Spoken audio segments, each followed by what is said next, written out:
Tommy Robinson. Tommy Robinson quoted from the Quran, and at the point where he waved the book around, Piers Morgan told him to show some respect and put the book down. And that is the contention of this discussion today. Surely, in the free world, we, as non-Muslims, are entitled to treat the book as we please. We're entitled not to entirely sort of, throw it on the floor or whatever, but to actually contest every single word. Is this not what we learnt from Charlie Hebdo, from those cartoonists who were murdered in cold blood because they insulted Islam? 0344 499 1000. So who is the idiot? Am I an idiot for talking about this? Is Tommy Robinson an idiot, or is Piers Morgan the idiot? You decide by texting us at 87222, and let's have a chat now with Tommy Robinson, who is also the author of his new book, Enemy of the State. Tommy, good afternoon to you. Good afternoon. Tommy, I think, as outraged as you were. I think you are entitled to your point of view, and you were in my opinion, an aerated point, sort of view of London, which doesn't seem to understand where you come from in Luton, which, though 30 miles from that television studio, could be 3,000 miles away. Yeah, and what I found was how scared Piers got, how scared he got because I picked up the Quran, how scared everyone in the studio got because I picked up the Quran. Now, that is what I say is Islamophobia. They are fearful, and they're fearful of a reaction. And I can bet my money that he had coming through his earpiece, get him to put it down, pull him, just because I'm picking up a book and asking questions. And I wasn't disrespecting it. I was just picking it up, and I was quoting Sir William Gladstone. We have statues of him in our capital city. I was quoting Winston Churchill, previous world leaders who have recognised Islam and recognised what it was about. And Sir William Gladstone held the Quran above his head in Parliament, and he said, there will never be peace on this earth so long as we have this book. This book is a violent and cursed book. And that wasn't Tommy Robinson saying that. That was me quoting William Gladstone. And that's when the panic come in from them. He said, show the book some respect. And Tommy, a couple of weeks ago, I had the Ahmadiyyan Muslims in here, who are a peaceful sect of Muslims. And one of the reasons I had them in was that I was not getting any satisfactory answers from inside the Muslim community to talk about their appalling reaction to the murderers. And they started by saying that Islam is an idea and that the people who perpetrated that murder in London Bridge and Borough Market were not Muslims by definition. I insisted that they were. They had Muslim names. We developed a conversation. Would you not accept, Tommy, that actually the Quran isn't always necessarily regarded as an evil book because it is being interpreted by different sects of Islam? In other words, the Ahmadiyyans do not interpret it in that warmongering way, and that actually there is a civil war going on inside Islam. The Ahmadiyyans are not recognised. They are peaceful. They are a peaceful sect, but they're not recognised by the rest of the Muslim world. They're seen as apostates. It's punishable by death. They're targeted in Pakistan. They're not allowed to go to Mecca. So in the worldview, they don't see Muhammad as the last prophet. So when it comes down to interpretation, there's only certain ways to interpret certain structures, especially when you look at the life of Muhammad. I always bring it back to Muhammad. As well as the Quran, it's Muhammad. Well, when you go through the life of Muhammad, what Muhammad did, you can only interpret he beheaded 600 people. He married a 6-year-old girl, had sex with her when she was 9. He raped, he pillaged. He tortured a man called Kanana. He tortured him and burned his chest for his gold and robbed him. Now, there's only certain ways you can interpret that. That's factual. That's what happened. That's not me saying it. That's Islamic scripture. That's Islamic scripture. I'm just pointing it out. So to say Islam is a religion of peace it's a facade. It's not. It never has been. Muhammad was not a peaceful man. He was a warmonger. He was a very violent man and a very immoral man. And that's just me putting the facts out about Islam. That's what some people get so offended by. Just as the Ahmadiyyans are entitled to their worldview, you are entitled to your worldview on this particular radio show. And that's the one thing that I always say. We should have free speech. What I want to say to you, Tommy, is you're from Luton. I'm originally from Birmingham. We have a similar demographic in our cities that we come from. We will have to live forever in perpetuity in this sceptred isle. How are we going to do that if we're this far apart? Well, I know, and the problem's getting worse. That's what I get so worried about. The demographical change, the growth forecast for the say for example, I'll talk about Luton again. The Pakistani and the Bangladeshi communities will increase by 70 to 77% by 2030. That's government projected growth forecast. Our communities will increase by 1.3 or 1.4% in that same period. Now, that wouldn't be a problem if we didn't see the huge problems that are in those communities. Massive problems. And that doesn't leave me as a father of three living in the town with any hope. Right. So the question is, Tommy, okay, so for you as a white minority in Luton, does that mean that you're going to live in a rural area of the country or in a smaller town? What does this mean to white British people who feel like you? And perhaps also, while we're on the subject, to other smaller minorities, for example, Sikhs and Jews. Are we going to see that all cities are effectively Islam, and then all villages might just be, if you like, old white British and other ethnic minorities? Well, that is how it's going. If you go around the outskirts of Luton now, you've got little English enclaves formed. The villages have all had to double and treble and quadruple in sizes, all the way around the outskirts of Luton. And when you go to those villages, for example, you go there on Boxing Day, they will celebrate. They'll have Morris dances. They will really celebrate their culture and their identity, which they haven't been able to in Luton. And it's literally Little Luton. That's where everyone calls the places. It's Little Luton. It's where all the people from Luton have gone to. And out of my generation, out of all of my friends, there's none left in Luton. There's none left. None. And that doesn't come from. And when you go through, once you're having children, there is a hostility towards us. A hostility towards. I had it when we were growing up at school. So the next generation, it gets worse and worse and worse. So the people are running, and it's not. And when they call it white flight, it's not white flight. It's white and black flight. Everyone's running. Everyone's running, and then major cities to be dominated by Islam. Okay, so we have demographic flight, we have a movement of people, and we have an immigration issue which won't go away. Our successive governments, both here and in Europe, insist that we should have a weight of refugees, which is changing the character of our cities and towns. Tommy, apart from you taking your own personal action for your family, what should government do? What should the media do? Where is the narrative going wrong? Why is there such a disconnect between people in the street and, shall we say, the establishments of politics and media? And it's because they don't live with it. They don't live with it and they don't understand it. And it's not their problem. Because it's like, for example, again, I'll bring it back to Luton. I went to a meeting years ago when I was called in by Luton Borough Council at the start of the English Defence League. And they called us in for a meeting. They had a baroness. They had about 8 people sat in this meeting. They videoed it. And they said, tell us what your problem is. Tell us what's wrong. So I just went through. There was 8 people, 1 Muslim in the room. And I said, where are you from? Where do you live? To the first person. She didn't live in Luton. She lived in a village. Where do you live?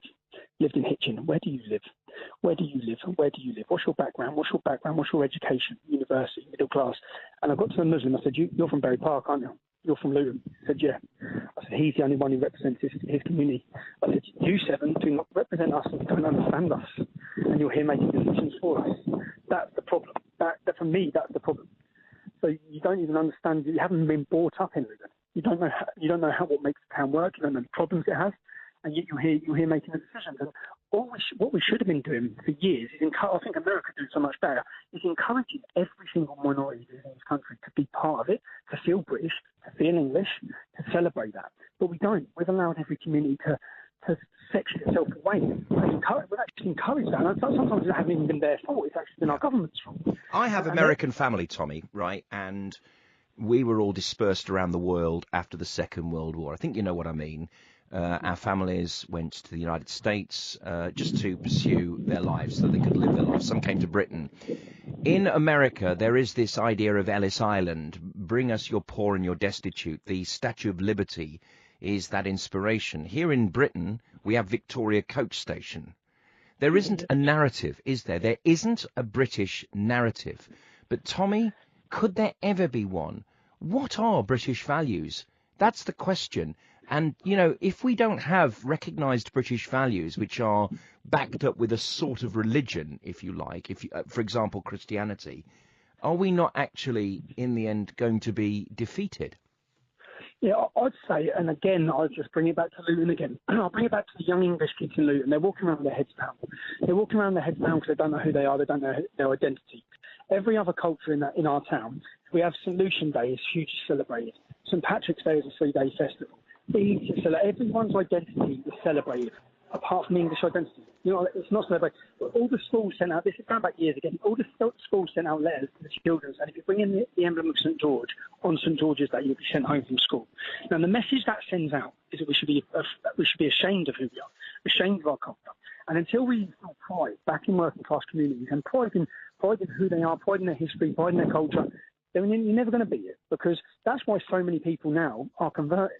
Because we haven't got a sense of community. We did have, but it's been destroyed. Our community, I watched the estate in Farley Hill, which was a real close-knit community, has just been destroyed. And that's what now I see those same community spirits are building, but on the outskirts of towns like Luton, on the outskirts. And it's like in America, everyone feels American.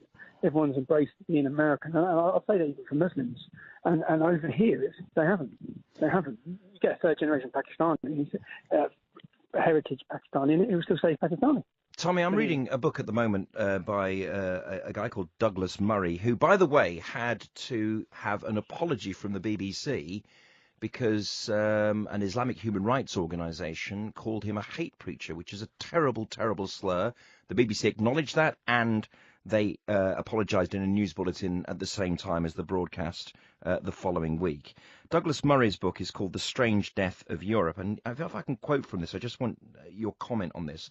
Lost in the cosy, consensual Newsnight style of discussion is any reference to what we called our culture, what we used to call our culture. As ever, amid the endless celebrations of diversity, the greatest irony of all remains that the one thing people cannot bring themselves to celebrate is the culture that encouraged such diversity in the first place. In the whole political and press reaction to the last census 2011, one saw once again the various staging posts of a direction of travel that is profoundly self-annihilating. Douglas Murray's contention in his first sentence in this book is that Europe is committing suicide, or at least its leaders have decided to commit suicide. Whether the European people choose to go along with this is naturally another matter.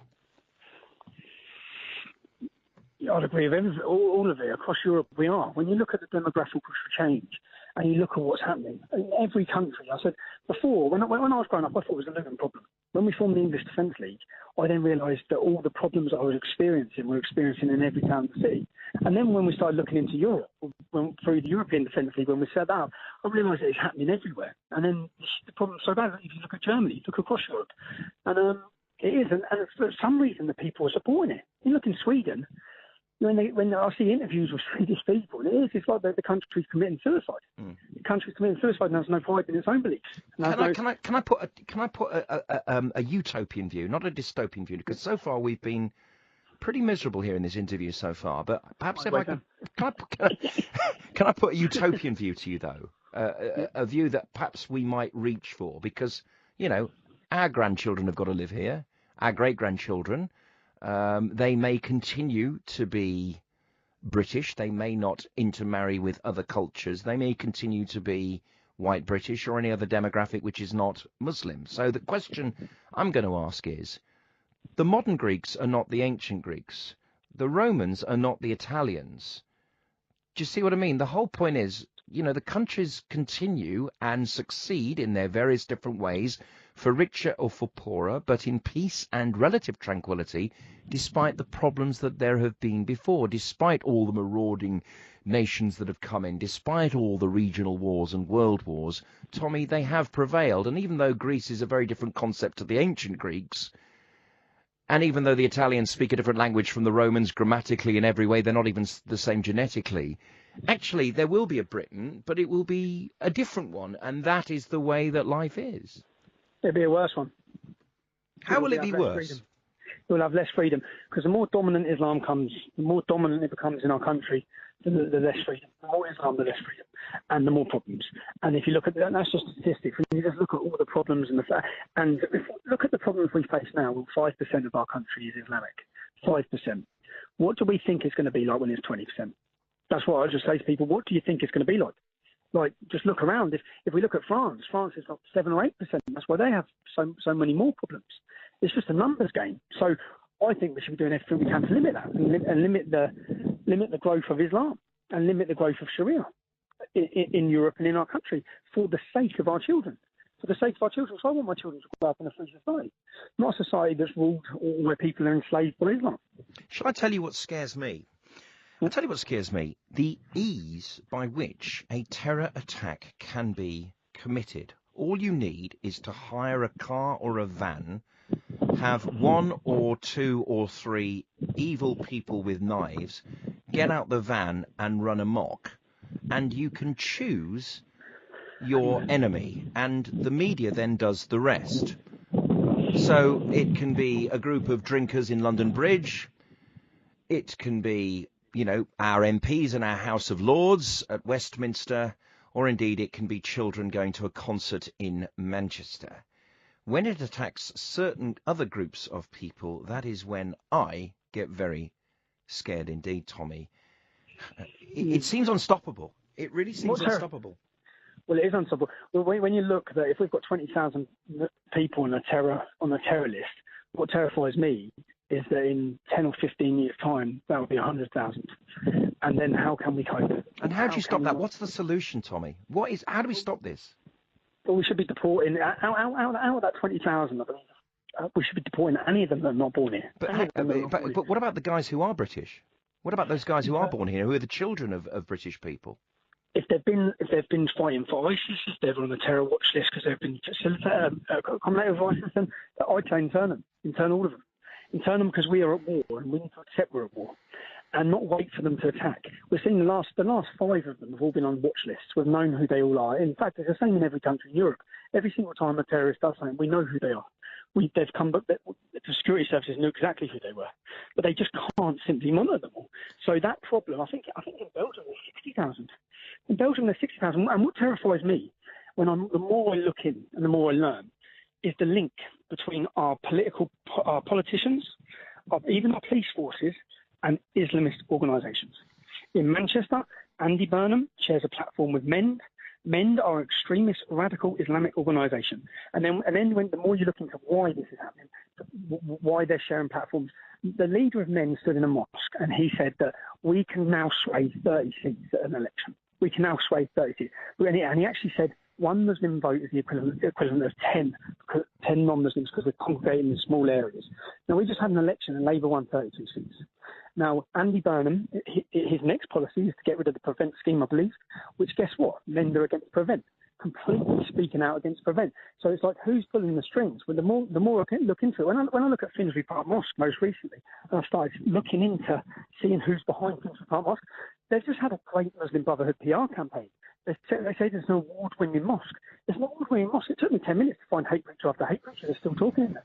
To see the extremist organisations, to know that the local council gives them £100,000, gifted them £100,000. Tommy, we've run out of time for now.